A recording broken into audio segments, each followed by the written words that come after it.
দ্বিপদী বিস্তৃতি নিয়ে ঠিকঠাক মতো শোনা যাচ্ছে কিনা একটু কষ্ট করে জানাও।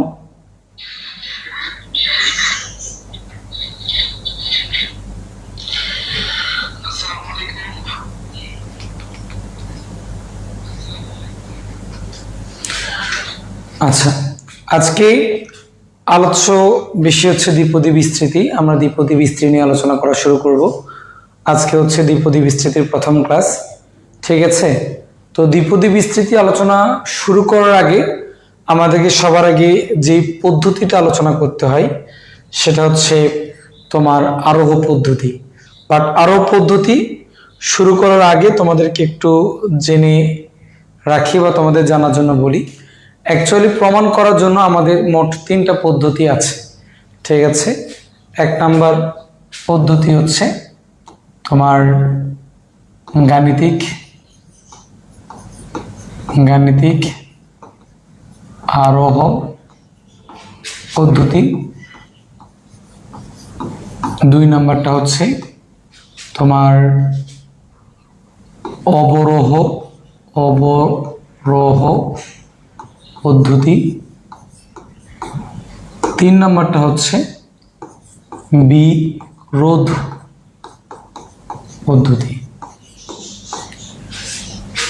আমরা গাণিতিক যে কোনো প্রমাণ করার জন্য আমাদের এই 3টা পদ্ধতি আমাদের আছে। এই 3টা পদ্ধতির মাঝে কি বলতো, 3টা পদ্ধতি কি কি? গাণিতিক আরোহ পদ্ধতি, অবরোহ পদ্ধতি, আর একটা হচ্ছে বিরোধ পদ্ধতি। তাহলে এই 3টা পদ্ধতির সাহায্যে কিন্তু আমরা যে কোনো প্রমাণ কিন্তু আমরা সলভ করতে পারি। তাহলে একটু আমরা জেনে আসি এই পদ্ধতিগুলো কেমন। অবরোহ পদ্ধতি জিনিসটা কি? যে বিভিন্ন তথ্য ও উপাত্তর মাধ্যমে আমরা যে প্রমাণটা করি, ঠিক আছে? তার মানে বিষয়টা হচ্ছে কেমন, যে বিভিন্ন তথ্য ও উপাত্তের সাহায্যে প্রমাণ। সাহায্যে কি বলতো? সাহায্যে প্রমাণ। বিরোধ পদ্ধতিটা কি? যে তুমি আমার ছোটও না, তুমি আমার বড়ও না, তার মানে কি হইতে পারো, তুমি আমার সমবয়সী। তাহলে এই পদ্ধতিটাকে কি বলতে পারি আমরা? বিরোধ পদ্ধতি বলতে পারি, ঠিক আছে? তাহলে বিরোধ পদ্ধতিটা কি বললাম বলতো? যে যখন আমরা কোনো একটা বিষয় নিয়ে যদি বিরোধে জড়াই, কেমন? হ্যাঁ, তাহলে তুমি আমার ছোটও না আর তুমি আমার সমানও না। বিষয়টা হচ্ছে কেমন, যে রহিম করিমের সমান নয়, আবার কি বলতো, বড় নয়। তার মানে কি হবে? রহিম করিমের অবশ্যই ছোট হবে, তাই কিনা? তাহলে এই পদ্ধতির নাম হচ্ছে বিরোধ পদ্ধতি। আর গাণিতিক আরোহ পদ্ধতি জিনিসটা কি? আজকে এই জিনিসটা নিয়ে আমরা আলোচনা করব। বিষয়টা হচ্ছে এরকম, যেটা একটা মানের জন্য সত্য হবে সেটা n সংখ্যক মানের জন্য কি হবে? সত্য হবে, ঠিক আছে? তাহলে n সংখ্যক মানের জন্য এখানে আমাদের 3টা মোট ধাপ আছে। কি কি বলতো? 3টা মোট ধাপ আছে। তাহলে সেই 3টা ধাপ কি কি? একটা হচ্ছে তোমার কি বলতো, আরম্ভ, যেখানে আমরা তোমার n = 1 ধরে নিই। আমরা গাণিতিক সমীকরণটাকে বা বাক্যটাকে কি করি? সত্য প্রমাণ করি, ওকে? এরপরে আরোহ কল্পনা বা আরোহ ইন্ডাকশন হাইপোথিসিস, যেখানে n = m এর জন্য কি বলতো, p of n অর্থাৎ পলিনোমিয়াল অফ কি বলতো n সত্য হয়, এটা ধরে নেওয়া হয়। এরপরে কি আছে বলতো? আরোহ স্তর বা ধাপ, যেখানে আমরা n = m+1 এর জন্য কি বলতো, তোমার p of n অর্থাৎ পলিনোমিয়াল অফ nটাকে আমরা সত্য প্রমাণ করি, ঠিক আছে? তাহলে এই তোমার 3টা ধাপ থেকে আমরা তখন এই সিদ্ধান্তে উপনীত হই যে আরোহ স্তর বা ধাপ হতে সরাসরি সিদ্ধান্ত গ্রহণ করা যায় যে সকল n belongs to N এর জন্য পলিনোমিয়াল অফ n বা বহুপদীটি বা সমীকরণ উক্তিটি কি বলতো সত্য। ঠিক আছে, তাহলে এই পদ্ধতির নাম হচ্ছে গাণিতিক আরোহ পদ্ধতি। তো এখানে গাণিতিক আরোহ পদ্ধতি সম্পর্কে আরো কিছু কথা বলছে, সে আরোহ পদ্ধতি একটু দেখে আসি চলো। তারা বলেছে যে যদি ক্যাপিটাল এন স্বাভাবিক সংখ্যার সেট, অর্থাৎ এন কি হচ্ছে বলতো স্বাভাবিক সংখ্যা যদি সেট হয়, অপর একটি সেট এস সাবসেট অফ কি বলতো এন, অর্থাৎ এসটা যদি এন এর কি হয় উপসেট হয়, তাহলে 1 বিলংস টু এস হবে। ঠিক আছে, এম বিলংস টু এস হলে তখন এম প্লাস 1 বিলংস টু কি হবে এস হবে। তাহলে সেক্ষেত্রে বলছে তাহলে এস ইকুয়াল টু এন, এই সম্পর্কটি এন এর একটি মৌলিক স্বীকার্য, অর্থাৎ বাস্তব সংখ্যার কি হবে একটা মৌলিক স্বীকার্য। তাহলে যদি সেটাই হয়, এই স্বীকার্যকে বলা হচ্ছে গাণিতিক আরোহ বিধি।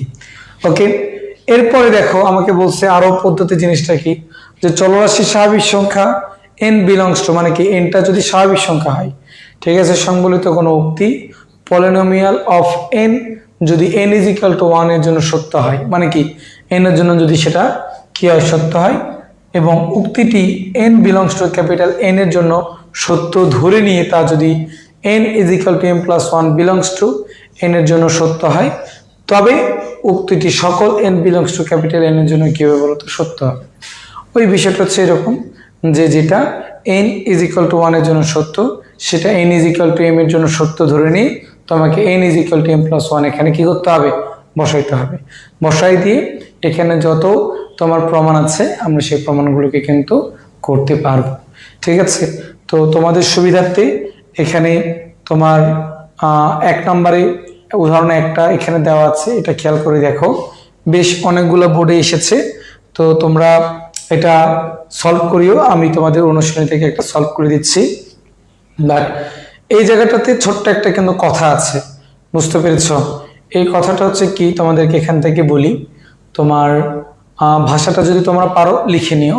হ্যাঁ, বিষয়টা হচ্ছে কেমন, এখানে বলে দেওয়া হয়েছে যে n is equal to m এর জন্য 1 নং বাক্যটি সত্য, আমরা এটা ধরে নিয়েছি, ধরে নিয়ে আমরা সমীকরণ 2 কিন্তু গঠন করেছি। ঠিক আছে, এরপরে n is equal to m plus 1 এর জন্য আবার তোমার ধরো যে বাক্যটাকে কি করছে গঠন করছি, গঠন করে এখান থেকে আমাদেরকে যে জিনিসটা একটু মাথায় রাখতে হবে কি হচ্ছে বলতো, এটা সমীকরণ নাম্বার 3। তাহলে 3 এর কথাটা তোমরা একটু ভালো করে নোট ডাউন করবা, হ্যাঁ, কারণ এটা দিয়ে কিন্তু আমরা ম্যাথগুলো সলভ করব। তাহলে কথাটা কি লিখবো, 3 এর বাম পক্ষে যা পাবো তা 2 এর উভয় পক্ষে যোগ করে ডান পক্ষ হিসেব করে হ্যাঁ, আচ্ছা তোমার যোগ, ওকে, আচ্ছা, পক্ষে পাবো তা 2 এর উভয় পক্ষে যোগ করে ডান পক্ষ হিসেব করে কি বলতো 3 এর ডান পক্ষ মিলাবো। তার মানে বিষয়টা হচ্ছে দেখো খেয়াল করে যে আমরা 3 এর বাম পক্ষে যেটা পাইছি তা কিন্তু 2 এর উভয় পক্ষে যোগ করছি, যোগ করে আমরা কিন্তু তার ডান পক্ষ ক্যালকুলেশন করছি, করে যা পাইছি তা কি হয়েছে বলতো, আমার 3 এর কিন্তু ডান পক্ষ হয়েছে। তারপরে আমরা কি বলছি যে যা 3 এর অনুরূপ, সুতরাং বাক্যটি n is equal two m এর জন্য সত্য হলে তা n is equal two m plus 1 এর জন্য কি হবে সত্য হবে। অতএব গাণিতিক আরোহ বিধি অনুসারে সকল n belongs to capital N এর জন্য কি হবে বলতো 1 নং বাক্যটি সত্য হবে। ঠিক আছে, তো তোমরা এটা একটু আপাতত মাথায় রাখো, আমরা এখনই এই নিয়মে ম্যাথ করব যেন তোমাদের বুঝতে অসুবিধা যেন না হয়। তাহলে চলো অনুশীলনীর 1 নম্বরে আমরা এবিটা একটু পরে সলভ করব, এবি ব্যতীত যেটা আছে, ঠিক আছে, সি ডি ই যা আছে আমরা সেটা নিয়ে আলোচনা করব। হ্যাঁ,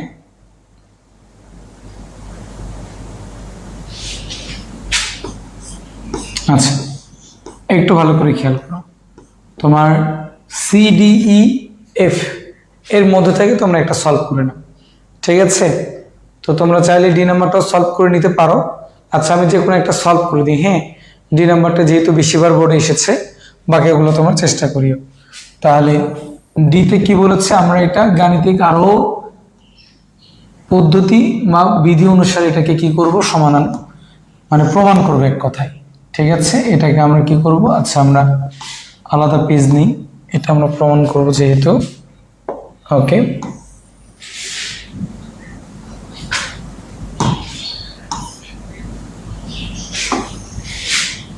আচ্ছা, তাহলে এখন বিষয়টা যেটা দাঁড়াচ্ছে, যে যেটা দেওয়া আছে আমরা সেটা লিখে ফেলি। দেওয়া আছে,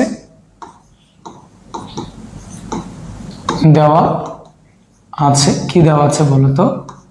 1 cube plus 2 cube plus 3 cube plus 4 cube plus কত বলো তো, dot dot dot plus n cube is equal two 1/4 কত হচ্ছে n স্কোয়ার, n প্লাস কত বলো তো 1 এর উপর অল স্কোয়ার, এটা দেওয়া আছে।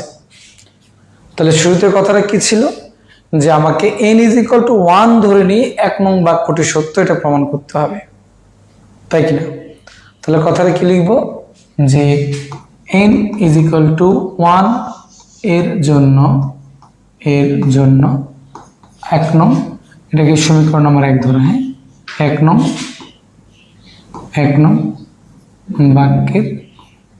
বাক্যের বাম পক্ষ, 1 নং বাক্যের, বা তোমরা চাইলে সমীকরণ লিখতে পারো, 1 নং সমীকরণের কি বলতো বাম পক্ষ। তাহলে বাম পক্ষ জিনিসটা কি হচ্ছে, তুমি n এর মানটা 1 বসাও, তাহলে n এর মানটা 1 বসালে তুমি কি পাবা, 1 কিউব ইজ ইকুয়াল টু 1, তাই কিনা? ডান পক্ষে তুমি যদি বসাও, ডান পক্ষে কি হবে, ডান পক্ষ ইজ ইকুয়াল টু কত হচ্ছে 1/4 ইন্টু 1 স্কোয়ার 1 প্লাস 1 এর উপর স্কোয়ার। তার মানে আমরা কথাটাকে কি লিখতে পারতেছি বলতো, যে 1/4 ইন্টু 2 এর উপর স্কোয়ার মানে কত, 1। তাহলে দেখো n ইজ ইকুয়াল টু 1 এর জন্য কিন্তু 1 নং বাক্যটি কি হয়েছে, সত্য হয়েছে। তাহলে আমরা কথাটা কি লিখবো, যে অতএব n ইজ ইকুয়াল টু 1 এর জন্য 1 নং সমীকরণটি সত্য, 1 নং সমীকরণটি সত্য, ঠিক আছে? এরপরে তারা আমাকে যে কথাটা বলেছে, যে মানে আমরা কিন্তু প্রথম ধাপ কিন্তু অতিক্রম করে ফেলছি, সেটা কি করলাম, আরম্ভ করলাম। এরপরে আরোহ কল্পনা করতে হবে, তার মানে কি ধরে নিতে হবে, যে মনে করি n is equal to m belongs to capital N এর জন্য 1 নং বাক্যটি সত্য।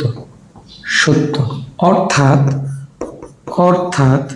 কি হচ্ছে বলতো, 1 cube plus 2 cube plus 3 cube plus dot dot dot dot plus কত হচ্ছে বলতো, plus m cube is equal two 1/4 m square m plus 1 এর উপর অল স্কোয়ার, ঠিক আছে?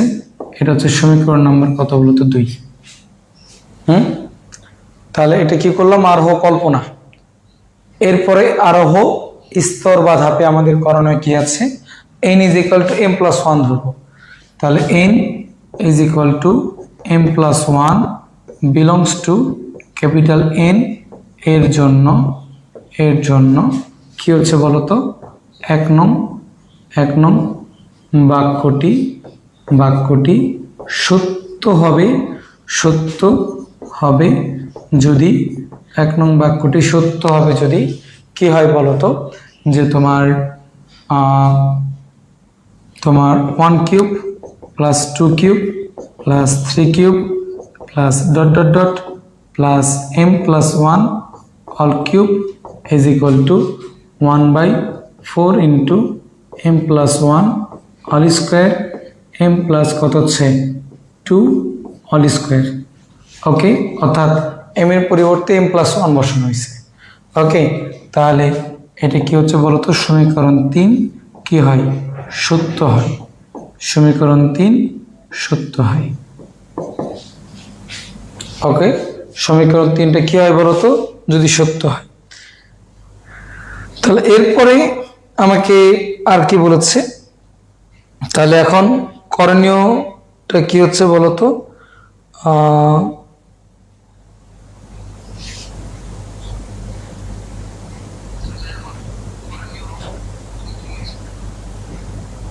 আচ্ছা তাহলে সত্য হয়, তাই না? আচ্ছা, আমার মনে হয় একটু ক্যামেরাতে প্রবলেম হচ্ছে।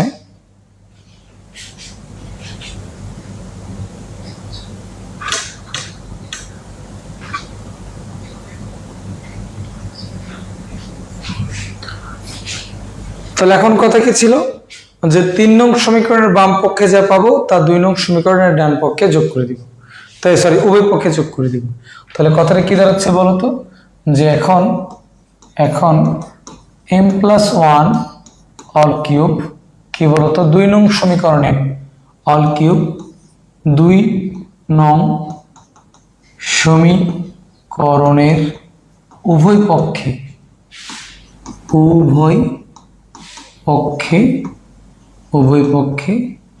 যোগ করে পাই। তাহলে 2 নং সমীকরণের উভয় পক্ষে যদি আমরা যোগ করি, তাহলে আমরা কি পাচ্ছি খেয়াল করে দেখো, যে 1 কিউব প্লাস 2 কিউব প্লাস কত হচ্ছে বলতো 3 cube plus dot dot dot plus কত হচ্ছে বলতো m cube plus m plus 1 all cube is equal two কত হচ্ছে 1/4 m square m plus 1 all square plus m plus 1 কত বলতো অল কিউব। ঠিক আছে, তাহলে কথা কি ছিল, যে যোগ করে আমরা এখন তোমার ডান পক্ষ কি করব, হিসাব করব। তাহলে ডান পক্ষ যদি আমরা হিসাব করি, তার মানে কথা হচ্ছে বলতো m প্লাস 1 অল স্কোয়ার, এটাকে আমাকে কমন নিতে হচ্ছে। তাহলে এটা কমন নিলে আমরা এখান থেকে কি লিখতে পারতেছি, m square by 4 plus m plus 1, তাই কিনা? তাহলে m প্লাস 1 অল স্কোয়ার কত হচ্ছে যেন 4 m square plus 4m plus কত বলতো 4, তাই কিনা? তাহলে এটাকে চাইলে 4টাকে আমি সামনে নিয়ে আসতে পারি, 1/4 m প্লাস 1 অল স্কোয়ার। এটাকে আমরা কি করতে পারি বলতো, আমরা লিখতে পারি m প্লাস কত বলতো 2 এর উপরে অল স্কোয়ার, তাই কিনা? তাহলে একটু ভালো করে খেয়াল করে দেখো, আমার 3 নং সমীকরণের কিন্তু ডান পক্ষে এটা ছিল। হ্যাঁ, তাহলে কত হচ্ছে বলতো ইজ ইকুয়াল টু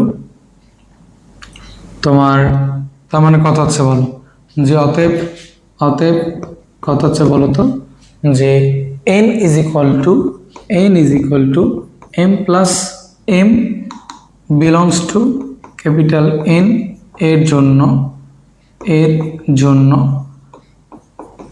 1 নং সমীকরণটি সত্য হলে তা কি হচ্ছে বলতো, n is equal two m plus 1 belongs to capital N এর জন্য কি হচ্ছে, এর জন্য সত্য হবে, সত্য। ঠিক আছে, তাহলে কত হচ্ছে বলতো সত্য। হ্যাঁ, সত্য। তাহলে অতএব n belongs to capital N এর সকল মানের জন্য, গাণিতিক আরোহ পদ্ধতি বা বিধি অনুসারে, গাণিতিক আরোহ বিধি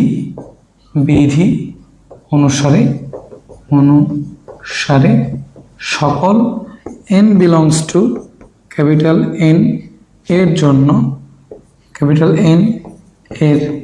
জন্য কি হচ্ছে 1 নং সমীকরণটি সমীকরণটি সত্য, 1 নং সমীকরণটি সত্য। তো কথাটা বুঝিও, আমাদের প্রথম যে ইয়াটা ছিল যে গাণিতিক মানে আরম্ভ সেটা n = 1 এর জন্য, এরপরে কি ছিল আরোহ কল্পনা n = m এর জন্য, তারপরে কি ছিল আরোহ ধাপ বা স্তর।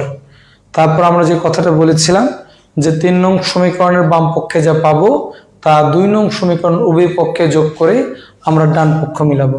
দেখো যোগ করে ক্যালকুলেশন করে কিন্তু আমরা ডান পক্ষ 3 নং সমীকরণে পেয়ে গেছি। তাহলে যদি আমরা পেয়ে যাই তাহলে গাণিতিক আরোহ পদ্ধতি অনুসারে আমরা বলবো এটা সকল মানের জন্য কি বলতো সত্য। ঠিক আছে, দেখো বোঝা যায় কিনা।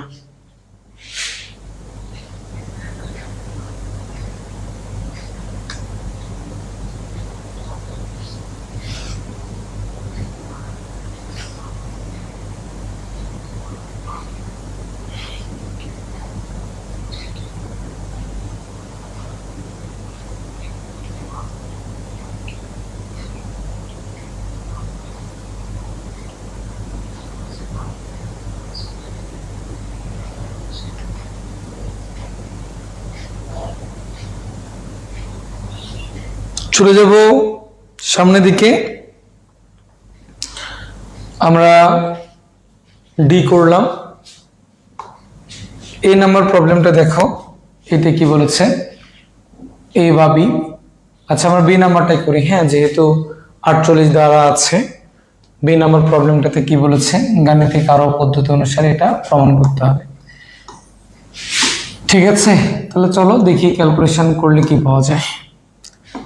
তাহলে শুরুতে কি হচ্ছে n = 1 এর জন্য, 1 এর জন্য তাহলে 2 × 1 4 × 1 এর উপর স্কয়ার প্লাস কত হচ্ছে 20, তার মানে কত হচ্ছে 2 × 4 + 20, তার মানে কত হচ্ছে 48, যা 48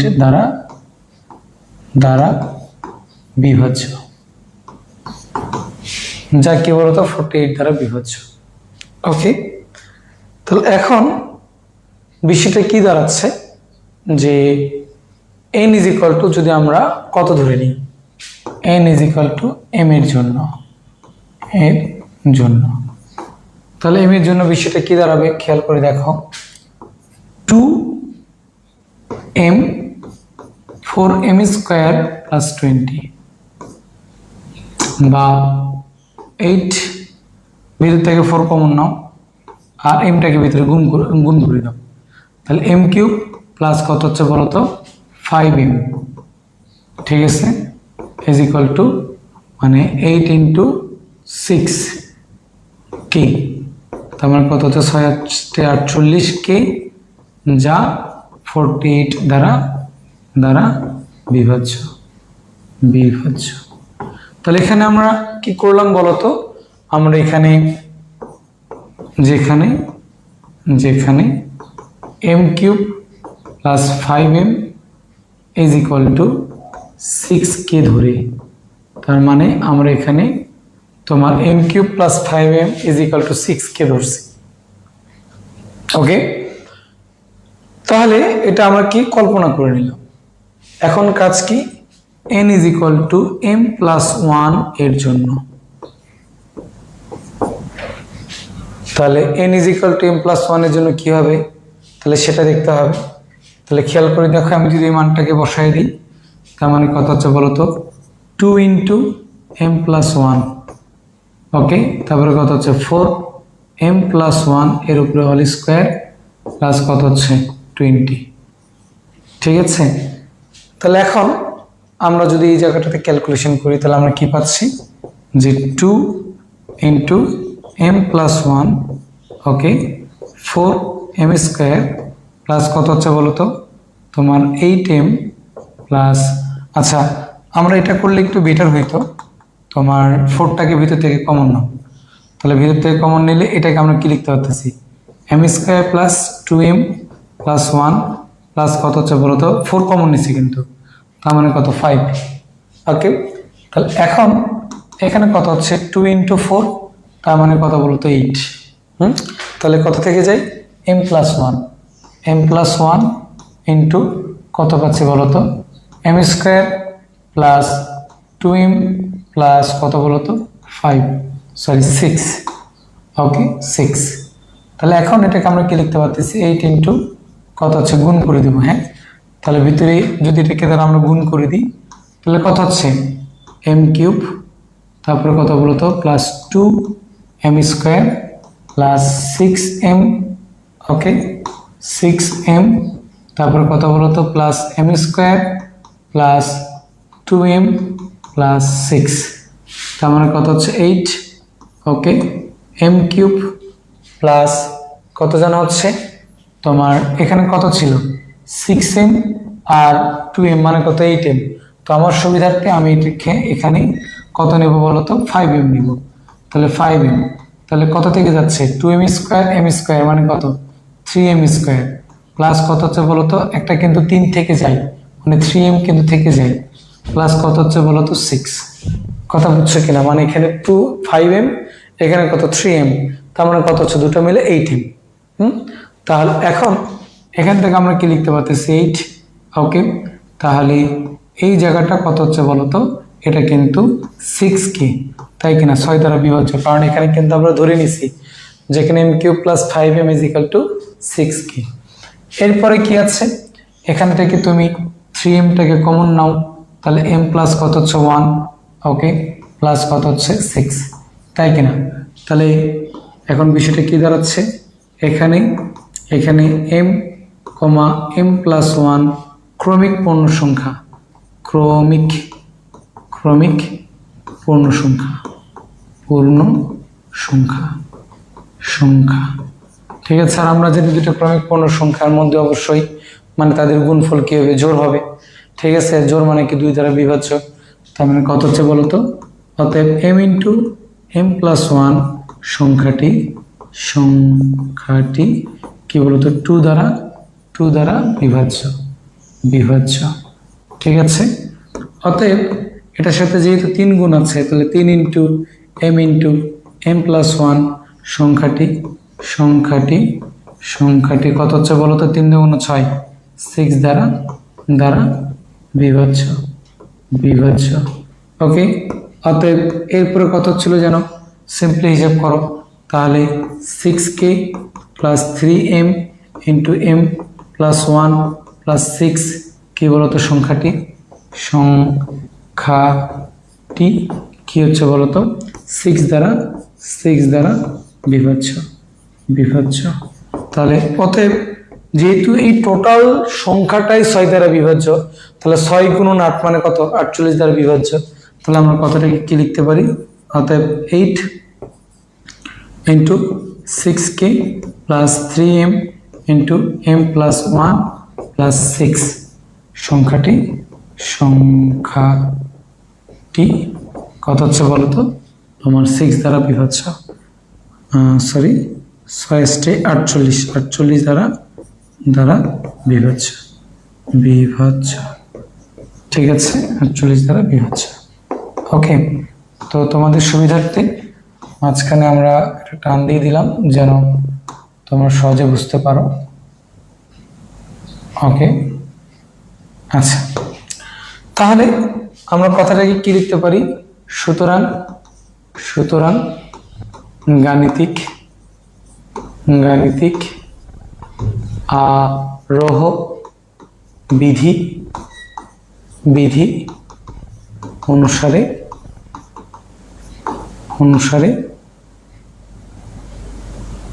সকল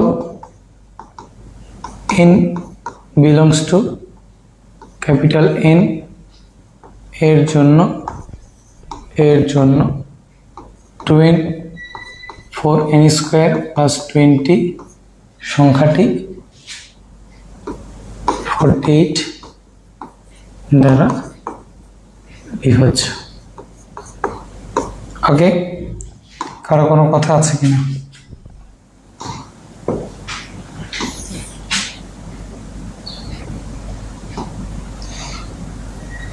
ওকে, এটা অ্যান্সার। হ্যাঁ,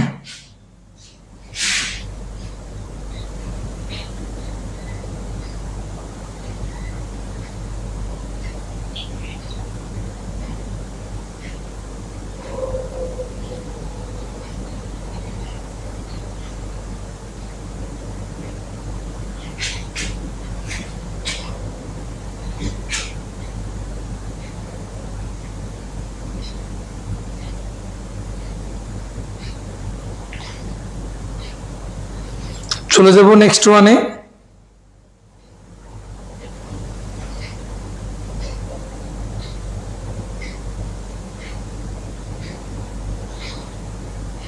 তাহলে এখানে যে বাকি যে ম্যাথগুলো আছে সেই ম্যাথগুলো তোমরা চেষ্টা করো, যদি কোনো প্রবলেম হয় আমাকে জানাও, ইনশাল্লাহ সামনের দিন আমরা সলভ করে দিব। ওকে, তাহলে আমরা চলে যাব হচ্ছে আমাদের নেক্সট আলোচ্য টপিক। এখান থেকে আমাদের দ্বিপদী বিস্তৃতি শুরু হয়। তো এই ম্যাথগুলো আশা করি তোমরা পারবা। তারপরও কিছু জিনিস তোমাদেরকে দেখাই দিই। আচ্ছা, যেমন এই যে 2-এর এ নাম্বার প্রবলেমটাই দেখো। 2-এর এতে কি বলেছে যে এত এর পদ সংখ্যা কত। ঠিক আছে, তাহলে এর পদ সংখ্যা যদি আমরা বের করতে চাই, তাহলে পদ সংখ্যা দিয়ে আমরা কি বের করতে পারবো, যে কত হচ্ছে জানো, তোমার এটাকে আমরা লিখতে পারি বা y square minus 2 into y into 1/y, ওকে, প্লাস 1/y এর স্কোয়ার, এর উপরে কত হচ্ছে 8। তাহলে এখন এটা নিশ্চয়ই সূত্র হয়ে যাচ্ছে 1y মাইনাস 1/y এর উপরে কত হলো স্কোয়ার, তার উপরে কত হচ্ছে পাওয়ার 8।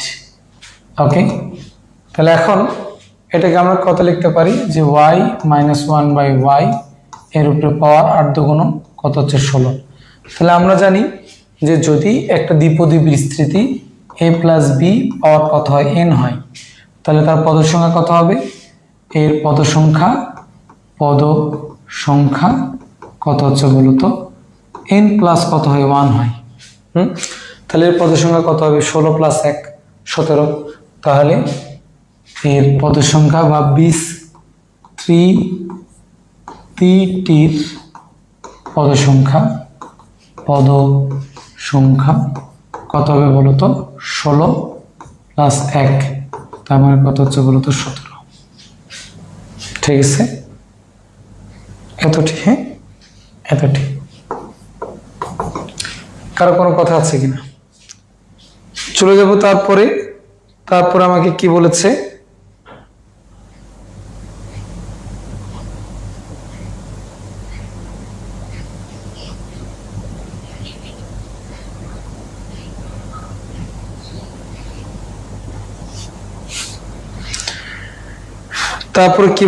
একটু ভালো করে দেখো। নেক্সট ওয়ান বলছে 2 নাম্বারটা, এগুলো বাচ্চা কাচ্চার মেয়ে, বুঝছো, তোমরা তো বড় হয়ে গেছো। হ্যাঁ, তাহলে এখানে বলে দেওয়া হয়েছে যে এত এর বিস্তৃতিতে এক্স কিউবের সহগ কত বলতো 16 হলে এর মান নির্ণয় করো। তাহলে এখন a প্লাস এক্স পাওয়ার 4 এর বিস্তৃতিতে এক্স কিউবের সহগ, তার মানে কত হচ্ছে বলতো, যে a প্লাস এক্স পাওয়ার 4 এর বিস্তৃতি কত হচ্ছে জানো, তোমার 4 কত হচ্ছে বলতো, a পাওয়ার 4 প্লাস কত হচ্ছে তোমার 4 কম্বিনেশন 1, এটা কত হচ্ছে, এটা 4 কম্বিনেশন 0 হইতো, তাই না? তোমার এটা সরাসরি পাওয়ার 4 হইতে হচ্ছে, আমি তোমাদের হিসাবে লিখি 4 কম্বিনেশন 0, এই পাওয়ার কি বলতো, এই দুটোর বিয়োগ ফল, তাই কিনা? তাহলে আর এখানে এই যে সি এর নিচে যেটা থাকবে সে তার কি হবে বলতো, ঘাত হবে। তাহলে পরটা কত হবে, 4c1, এই পাওয়ার কত বলতো, দুটোর বিয়োগ ফল 3, এক্স পাওয়ার কত বলতো 1, এখানে যেটা থাকবে সেটা এক্স পাওয়ার 1। তারপরটা কত হচ্ছে 4 কম্বিনেশন 2, এই পাওয়ার এই দুটোর বিয়োগ ফল 2, এক্স পাওয়ার কত হচ্ছে বলতো 2। তারপরে কত হচ্ছে তোমার 4 কম্বিনেশন কত হচ্ছে 3, এই পাওয়ার কত হচ্ছে বলতো 1, এই দুটোর বিয়োগ ফল এক্স পাওয়ার সি নিচে যেটা আছে কিউব, প্লাস কি বলতো ডট ডট ডট, যদি বার একটা পদই হবে। তাহলে এখন তারা আমাকে বলেছে এক্স কিউবের সহগ 16, তার মানে কত হচ্ছে, যে শর্ত মতে কত লেখা যায়, 4c3a ইজ ইকুয়াল টু কত বলতো 16। তাহলে এখন 4c3 এর মানটা কত? তাহলে হিসাবটা খুব বেশি সহজ।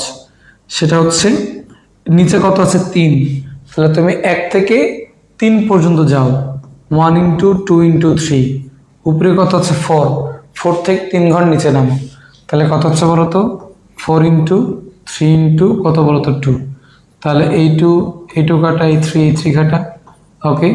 তার মানে কত হচ্ছে বলো তো, যে তোমার এখানে কত থাকে, তাহলে a ইজ ইকুয়াল টু 16/4, তার মানে কত হচ্ছে বলো তো a ইজ ইকুয়াল টু 4। ওকে, কারো কোনো কথা আছে কিনা?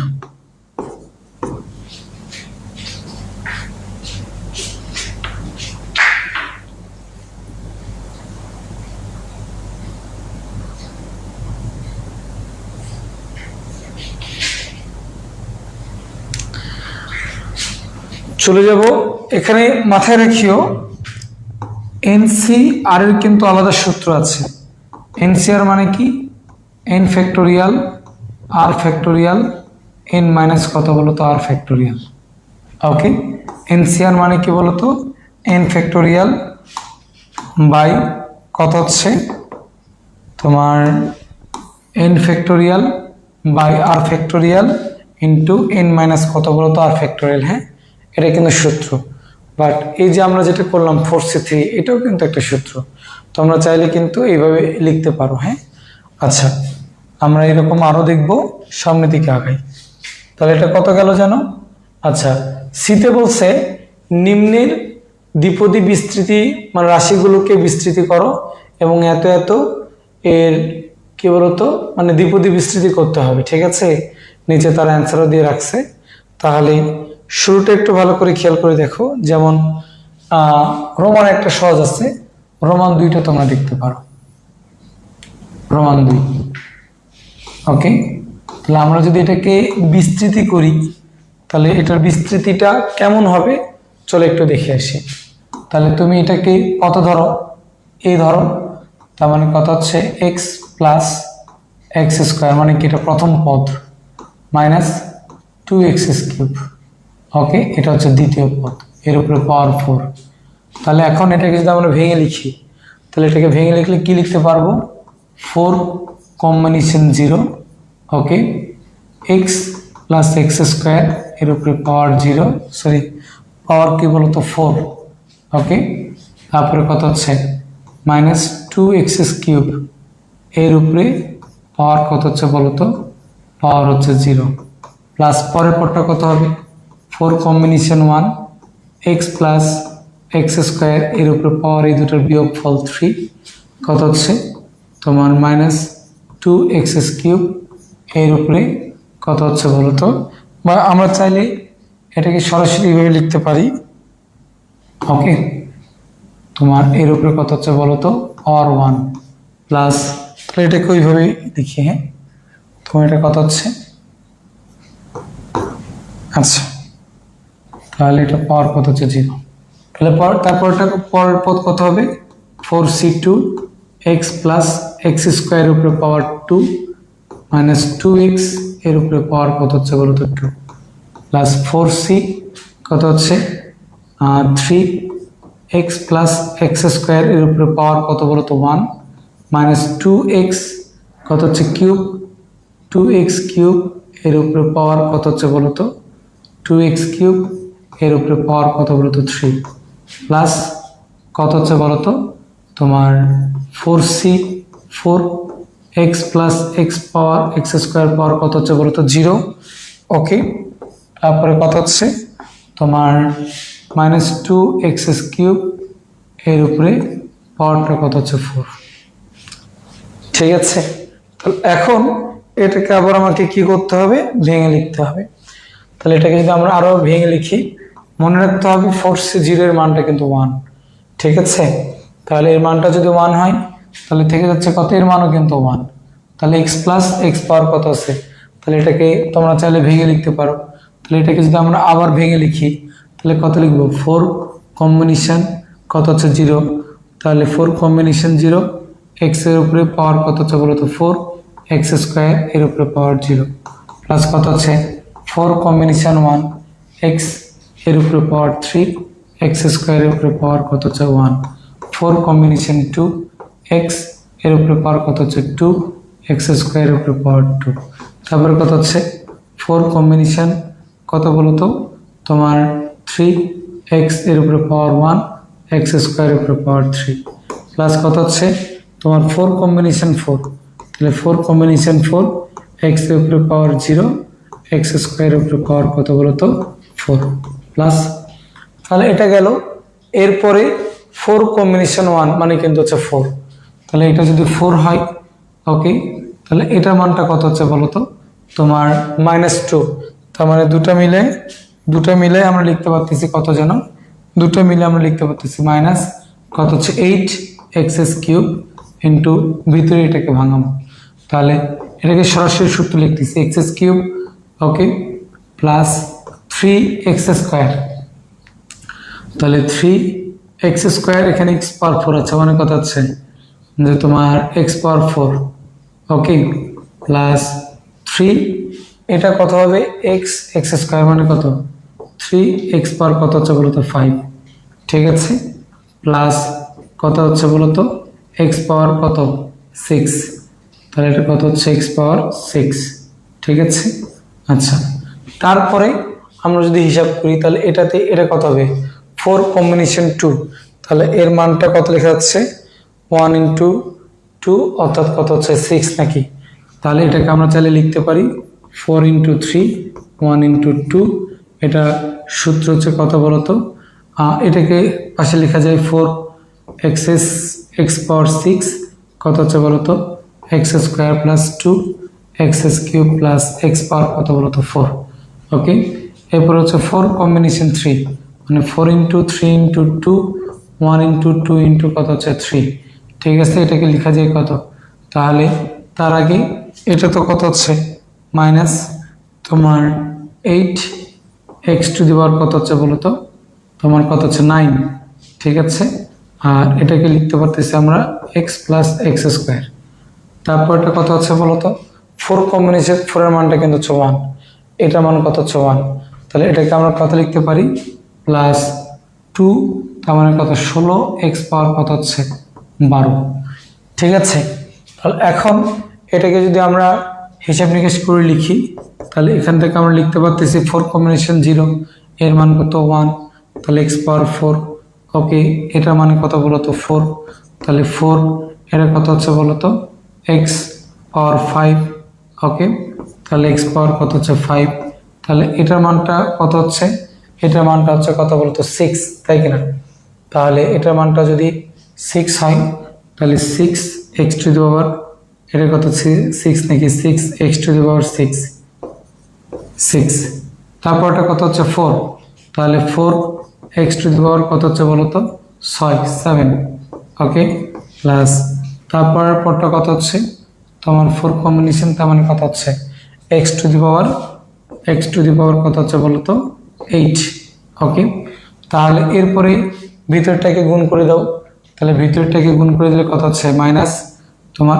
8 এক্স টু দি পাওয়ার 6, তারপরে কত হচ্ছে মাইনাস 3 আসছে 24 কত বলতো এক্স টু দি পাওয়ার 7, তারপরে কত হচ্ছে minus 24 x to the power 8 x to the power 8 minus কত হচ্ছে 8 এক্স টু দি পাওয়ার কত হচ্ছে বলতো 9 ওকে, তাহলে এখানে কত হচ্ছে 2 কেটে গেলে কত হয় 6, তাহলে 6 গুণন তোমার 4 আছে 24, তাহলে কত হচ্ছে বলতো প্লাস 24, হ্যাঁ, তাহলে 24 এর সাথে এটা গুণ করলে কত হচ্ছে 24 এক্স টু দি পাওয়ার 8 ওকে, তাহলে 24 দ্বিগুণ কত হচ্ছে 48, তার মানে এখানে কত হচ্ছে তাহলে x to the power 48 x to the power কত হচ্ছে বলতো 9 ওকে, তারপর এটা কত হচ্ছে 24 এক্স টু দি পাওয়ার কত হচ্ছে বলতো 10 এক্স টু দি পাওয়ার 10 ওকে, এখান থেকে কত লেখা আছে তাহলে এটা কেটে গেলে কত হচ্ছে 4, তার মানে কত 4 আসছে 32,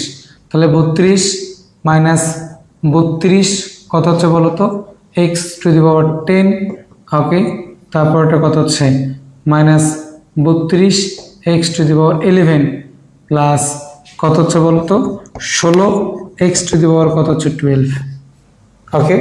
তাহলে এখন তুমি যদি এদেরকে সাজিয়ে লেখো ওকে, তাহলে কিন্তু তুমি তোমার অ্যান্সারটা পেয়ে যাবা। তাহলে এখানে সাজিয়ে লেখা বলতে দেখো তো x⁴ আর কোথাও আছে কিনা। ওকে, তাহলে x⁴ আর কোথাও নেই, তার মানে কথা হচ্ছে x⁴ আগে, প্লাস x⁵ আর কোথাও আছে কিনা, তাহলে x⁵ আর কোথাও নেই, তাহলে 4 x⁴ কত বলতো 5। এরপরে দেখো x⁶ আছে, তাহলে এখানে 6 আছে, এখানে 8 মানে কত -2। ওকে, তার মানে কত হচ্ছে বলতো তোমার -2 x⁶। এরপর x⁷, তাহলে 7 কোথাও আছে কিনা, আছে, তার মানে কত -20। ওকে, তার মানে কত হচ্ছে -20 x⁷। এরপরে x⁸, তার মানে 8 কই আছে, এই যে 8 আছে, তার মানে কত হচ্ছে -23। ওকে, তাহলে এই যে 24 কেটে যায়। ওকে, তাহলে 24 কেটে গেলে কত হচ্ছে প্লাস x⁴ কত বলতো 8। ওকে, এরপরে খেয়াল করে দেখো x⁹, তার মানে এই দুটো মিলে কত হচ্ছে প্লাস 40 x⁹। ওকে, তারপরে কত হচ্ছে বলতো 10, তাহলে 10 কই আছে, তাহলে 24 32, তার মানে কত -12 x⁻10। ওকে, তারপরে কত আছে তোমার x⁻11, মানে -32 x⁻11 প্লাস কত হচ্ছে বলতো 16 x⁻, কত বলতো 12। সুতরাং কি বলতো, এটাই হচ্ছে অ্যান্সার। ওকে, তার মানে তোমাকে একটু একটু করে হিসাব করতে হবে, হিসাব করতে করতে যেটা বের হবে সেটাই হবে কি বলতো আমাদের অ্যান্সার। ঠিক আছে, কারো কোনো কথা আছে কিনা বলো।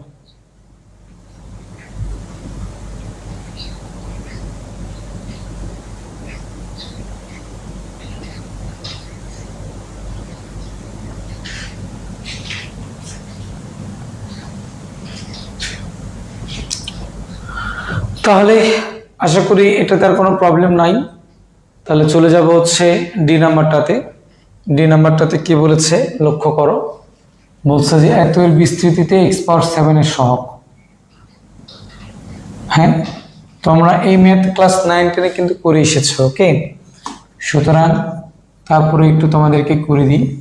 আচ্ছা, তার মানে কত হচ্ছে বলতো যে ইজ ইকুয়াল টু আমরা কি লিখতে পারি 1 - x পাওয়ার ইন্টু 1 - x পাওয়ার কত হচ্ছে 7, 1 + x পাওয়ার কত হচ্ছে 7, তার মানে কত হচ্ছে 1 - x ইন্টু 1 - x পাওয়ার কত হচ্ছে 1 + x পাওয়ার কত, মানে টোটালটার উপরে পাওয়ার 7 লেখা যায় কিনা, তার মানে কত হচ্ছে 1 - x ইন্টু 1 - x², এর উপরে পাওয়ার 7। ঠিক আছে, তাহলে এখন আমাকে এখান থেকে x⁻7 এর সহগ নির্ণয় করতে হবে। তাহলে আমি কি করব, সরাসরি আমি কিন্তু বিস্তার করে দিচ্ছি। হ্যাঁ, 1 - x ইন্টু কত হচ্ছে 7, 7 কম্বিনেশন 0 কত হচ্ছে x, এটা যেহেতু 1 থাকলে এটা ক্যালকুলেশন করতে হয় না, তাহলে এখানে -x² এর উপরে পাওয়ার 0 প্লাস 7 c1 -x² এর উপরে পাওয়ার 1। ওকে, তারপরে কত হচ্ছে 7 কম্বিনেশন 2 -x² এর উপরে পাওয়ার 2। ওকে, তারপরে কত হচ্ছে 7 কম্বিনেশন কত বলো তো তোমার 3 -x² এর উপরে পাওয়ার কত হচ্ছে 3। ওকে, তারপর এটা কত হচ্ছে 7 কম্বিনেশন 4 -x² এর উপরে পাওয়ার কত হচ্ছে 4 প্লাস ডট ডট ডট। আমার এখান থেকে এক্স পাওয়ার কত বলো তো 7 এর বিস্তৃতিটা বের করলে কিন্তু হবে। তার মানে এটা মানে কত হচ্ছে 1 - x, ইটস ওকে থাক। তাহলে এটাকে আমরা কি লিখতে পারতেছি, এটা কিন্তু তোমার কত হচ্ছে 1। ওকে, তারপরটা কত হচ্ছে বলো তো -7x², তারপরটা ক্যালকুলেশন করো কত হচ্ছে তোমার প্লাস, হিসাব করে দেখো 3 × 7 = 21, অর্থাৎ তোমার 7 × 6 1 × 2 কত হচ্ছে বলো তো x⁻4, তারপরটা কত হচ্ছে -7 × কত বলো তো 6 × 5 বাই 1 × 2 × কত হচ্ছে 3, কত লেখা হচ্ছে যেন x পাওয়ার কত হচ্ছে 6। ওকে, প্লাস ডট ডট ডট। হ্যাঁ, তাহলে আমরা এখান থেকে কি লিখতে পারতেছি খেয়াল করে দেখো 1 - x ইন্টু 1 - 7x², তাহলে এটাতে এটাকে একটা কত হচ্ছে প্লাস 21, তাহলে কত হচ্ছে 21 x⁻4 মাইনাস কত হচ্ছে বলো তো, যদি এটাকে ক্যালকুলেশন করো তাহলে 6 গেলে 5 × 7 = 35, 35x⁶ প্লাস কত বলো তো ডট ডট ডট। ঠিক আছে, তাহলে এখান থেকে আমরা বিষয়টাকে কি লিখতে পারতেছি 1 - x ইন্টু 1 - x ইন্টু, আচ্ছা আমরা সরাসরি গুণ করে দিতে পারি। হ্যাঁ, তাহলে অতএব তোমার x⁴ এর সহগ। ভালো করে খেয়াল করে দেখো, ভালো করে খেয়াল করে দেখো, আমার কিন্তু 1 দিয়ে তুমি যাকে গুণ করো না কেন তুমি কিন্তু x⁻⁻7 এর সহগ তুমি পাবা না। তুমি যদি -x কে দ্বারা এটাকে যদি গুণ করে দাও তার মানে কত হচ্ছে বলো তো, তোমার এটা কিন্তু x⁻7 আছে, তাহলে তার সহগটা কত হবে মাইনাস আর মাইনাসে 35। ওকে, সুতরাং এটা হচ্ছে কি বলো তোমার অ্যান্সার। ঠিক আছে,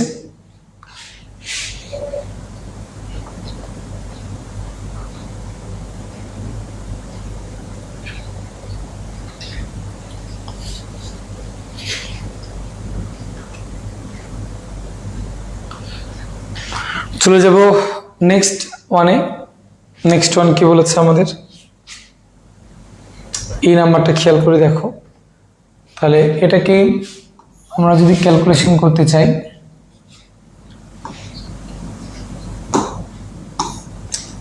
তাহলে এত এর বিস্তৃতিতে x⁸ এর সহগ 0 হয় তবে a/b এর মানটা নির্ণয় করতে হবে। ওকে, তাহলে একটু ভালো করে লক্ষ্য করো, 1 plus x into a minus bx⁻12। হ্যাঁ, তাহলে এটাকে যদি আমরা বিস্তার করি তাহলে আমরা কি পাবো 1 প্লাস x ইন্টু কত হচ্ছে 12 কম্বিনেশন 0 a⁻12 মাইনাস bx পাওয়ার কত বলতো 0। ওকে, তো যাই হোক আমাদের কিন্তু x⁸ এর দরকার, বুঝলা? তাহলে হুদাই এত কাবজাব করে তো কোনো লাভ নেই। তাহলে আমরা যদি সরাসরি এই কথাটাকে যদি আমরা লিখি তার মানে কত হচ্ছে বলতো dot dot dot dot 12c কত বলতো 7 a পাওয়ার কি হচ্ছে বলতো তোমার দুটার বিয়োগফল, তার মানে কত হচ্ছে 5। ঠিক আছে, মাইনাস bx পাওয়ার কত বলতো 7 প্লাস 12c কত বলতো 8 a পাওয়ার 4 মাইনাস bx পাওয়ার কত হচ্ছে বলতো তোমার কত যেন 8। ঠিক আছে, প্লাস ডট ডট ডট। ওকে, আমাদের বাকিটার দরকার নেই। তাহলে এখন একটু ভালো করে যদি তুমি লক্ষ্য করো, সেটা হচ্ছে এখানে কত আছে 1 প্লাস x আছে কিন্তু। ঠিক আছে, তাহলে আমি যদি x দ্বারা এটাকে গুণ করি তাহলে এটা হবে কিন্তু x⁸ এর সহগ। আমি যদি 1 দ্বারা এটাকে গুণ করি তাহলে এটা হবে কিন্তু আমার x⁸ কি বলতো 8 এর সহগ। তাহলে বিষয়টাকে আমরা কি লিখতে পারতেছি যে শর্ত মতে তোমার, তাহলে এটা যদি x⁸ হয় তাহলে তুমি কি লিখবা যে 12c7 a⁻5 কত বলতো b⁻7 মাইনাসটা কি সামনে চলে আসবে। ঠিক আছে, প্লাস তাহলে এটাও তো x⁸ এর সহগ হচ্ছে, তাহলে মাইনাস b এর উপরে পাওয়ার কিন্তু 8, তার মানে কি এবার আর মাইনাস থাকবে না। তাহলে এটা কত হচ্ছে বলতো 12c কত হচ্ছে 8 a পাওয়ার কত হচ্ছে বলতো 4 b পাওয়ার কত হচ্ছে বলতো 8 = 0। তাহলে এই টোটালটাই যেহেতু x⁸ এর সহগ, তাহলে এর সংখ্যা মানটা কত হবে বলতো 0।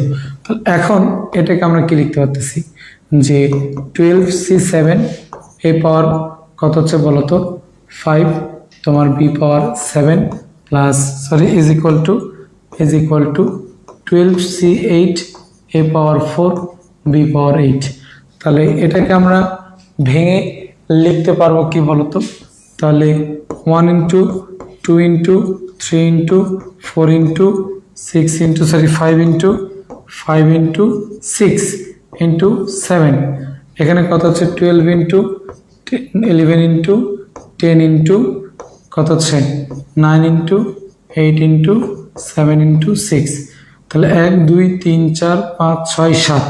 ঠিক আছে, তাহলে a⁻4 দিয়ে এটাকে ভাগ করলে একটা a থাকে, b⁻7 দিয়ে ওই পাশে ভাগ করলে একটা কত b থাকে।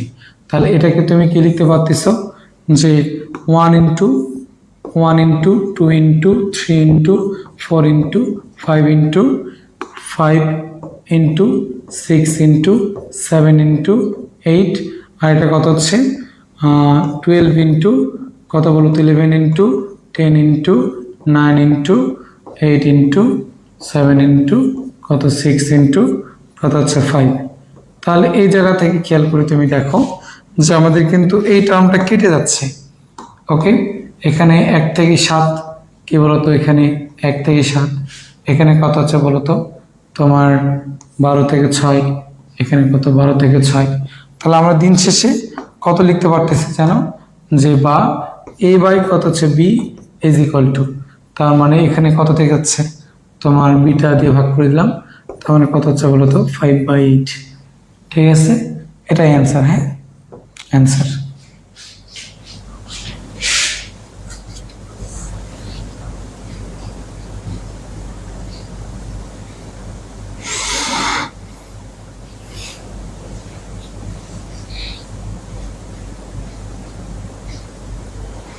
চলে যাব নেক্সট ওয়ানে।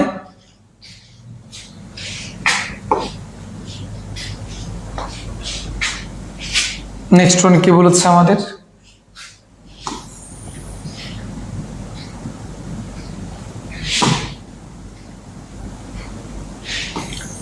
তাহলে আমরা এই প্রবলেমটা সলভ করতে চাই। হ্যাঁ, তাহলে লেফট সাইডে কি আছে খেয়াল করে দেখো, 1 plus n into n minus 1 by 2 factorial, okay, plus n into n minus 1 into n minus 2 by 3 factorial plus dot dot dot.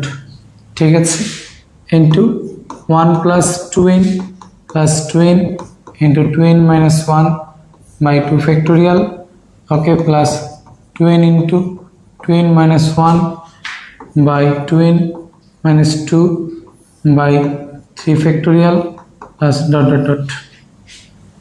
তাই কিনা?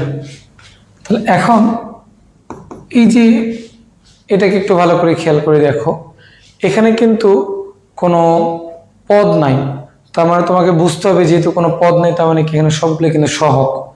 কার সহগ? 1 প্লাস 1 এর কি বলতো মানে সহগ, মানে দ্বিপদী বিস্তৃতির। তাহলে তার ঘাত কত হবে খেয়াল করে দেখবা, দ্বিতীয় পদে যেটা থাকে সেটা কিন্তু তার ঘাত হয়। তার মানে প্রথমটা যেটা হচ্ছে 1 প্লাস 1 পাওয়ার কত বলতো n, প্লাস দ্বিতীয় যে বিস্তৃতিটা হচ্ছে সেটা কি হচ্ছে 1 প্লাস 1 পাওয়ার এখানে কত আছে 2n, তাই কিনা? তার মানে 2 পাওয়ার n প্লাস 2 পাওয়ার কত হচ্ছে বলতো 2n। ওকে, তাহলে যদি সেটা হয় তাহলে আমরা কথাটাকে কি লিখতে পারতেছি বলতো, যে আচ্ছা এটা গুণ আকারে ছিল তাই না? আচ্ছা, তাহলে এটাকে আমরা কি লিখতে পারতেছি, তোমার 2 পাওয়ার কত বলতো 3n। তাহলে 2 পাওয়ার 3n মানে কত 1 প্লাস 1 পাওয়ার কত বলতো 3n। তাহলে এটাকে তুমি ভেঙে কি লিখতে পারবে বলতো 1 plus 3n plus 3n minus 3n into 3n minus 1 by কত হচ্ছে 2 factorial, okay, plus 3n into 3n minus 1 into 3n minus 2 by কত বলতো 3 factorial plus dot dot dot. তার মানে এখান থেকে আমরা লিখতে পারি এটা ইজ ইকুয়াল টু কত হচ্ছে বলতো RS। ঠিক আছে, তাহলে ওরা যেটা আমাকে প্রমাণ করতে বলেছিল দেখো সেটা প্রমাণ হয়েছে কিনা। তো যাই হোক, দুইয়ের যে ম্যাথগুলো আছে সেই ম্যাথগুলো মূলত এই টাইপসেরই ম্যাথ। ইনশাল্লাহ আমরা সামনের দিনে বাকি যতদূর টানা যায় আমরা ইনশাল্লাহ টানার চেষ্টা করব। সবাই সুস্থ থাকো, ভালো থাকো। আজকের মতো আল্লাহ হাফিজ। ওকে, দেখা হবে আগামী পরশুদিন। হ্যাঁ, আসসালামু আলাইকুম।